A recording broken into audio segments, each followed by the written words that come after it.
2 जुलाई की घटना के बाद हाथरस हादसे में 141 लोगों की जान चली गई और मीडिया का सेवादारों का जो पूर्व सेवादारों उनका आरोप है कि जो भीड़ थी, जो श्रद्धालु थे, वह बाबा के चरणों की धूल को स्पर्श करना चाहते थे और धूल के चक्कर में हादसा हुआ।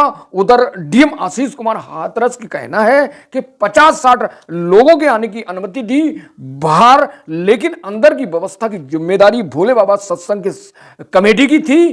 तो इस मामले को लेकर राजनीतिक टूल पकड़ लिया है। अखिलेश ने भी बयान दिया इस मामले को लेकर। मायावती ने एक्स के माध्यम से क्या कुछ कहा है सुनवाते हैं। लेकिन योगी सरकार ने हाईकोर्ट कमेटी का गठन कर दिया, हाईकोर्ट के जज की कमेटी की, और जांच कर रही है। जल्दी सरकार को रिपोर्ट देगी। अब योगी सरकार क्या कार्रवाई करेंगे और मीडिया ये दबाव बना रही है लगातार। एक सूरजपाल जाटव हैं, एससी के दलित व्यक्ति हैं, तो जानबूझकर उनके आश्रम पर बुलडोजर चलाने की बात कर रही है। लेकिन योगी सरकार फूंक फूंक के कदम रख रही है। धर्म आस्था से जुड़ा मामला है और योगी सरकार इस मामले में क्या एक्शन लेती है। अब मायावती का वो एक्स बयान सुनवाते हैं कि मायावती ने एक्स पर क्या लगा है। मायावती ने एक्स पर लिखा है कि देश में गरीब, दलित, पीड़ित यादी को अपनी गरीबी व अन्य सभी दुख को दूर करने के लिए हाथरस के भोले बाबा जैसे अनेक बाबाओं के अंधविश्वास पाखंड के बहकावे में आकर अपने दुख व पीड़ा को और नहीं बढ़ाना चाहिए। सलाह यह है कि बल्कि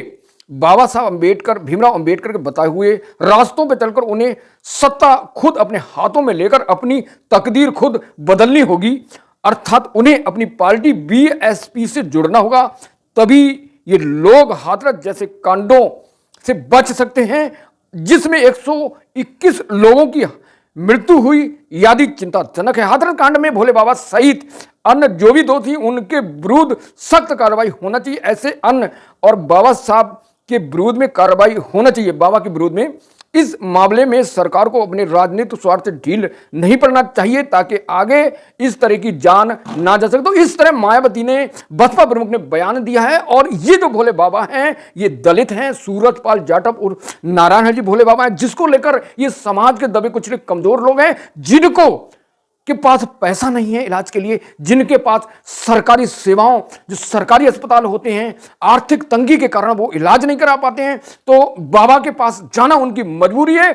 उधर भोले बाबा के पास जाकर लोगों का भला होता है और इसी कारण लोग श्रद्धा में उनके पास जाते हैं। तो मायावती के इस बयान से आपको क्या लगता है कि एक दलित व्यक्ति भोले बाबा हैं और धार्मिक पर आस्था रखते हैं और उनसे श्रद्धालु जुड़े हुए हैं बहुत सारे, जो उन पर भोले बाबा पर, सूरजपाल जाटव पर भरोसा रखते हैं, और ये मायावती भी उनके कम्युनिटी की है, तो उनको टारगेट कर रही हैं कि विरुद्ध कार्रवाई हो। सरकार सोच समझ कर कदम उठा रही है। तो मायावती के इस बयान से आपको क्या लगता है कि जो दलित बिरादरी के हैं, वो भी राजनीतिक दलित बिरादरी के हैं, और उधर मायावती ने और आगे कहा है कि इन बाबाओं पर भरोसा नहीं करना चाहिए बल्कि बीएसपी से जुड़कर सत्ता को अपने हाथ में लेना चाहिए। तो मायावती पिछले काफी समय से 4 बार उत्तर प्रदेश की मुख्यमंत्री बनी है और राजनीति कर रही हैं, और भी दलित नेता जो 2-2 सीट जीत के आ रहे हैं। अभी चंद्रशेखर अपनी आजाद समाज पार्टी काशीराम में उससे 1 सीट पर लड़े, नगीना से जीत गए, और मायावती एक भी सीट नहीं जीत सकी।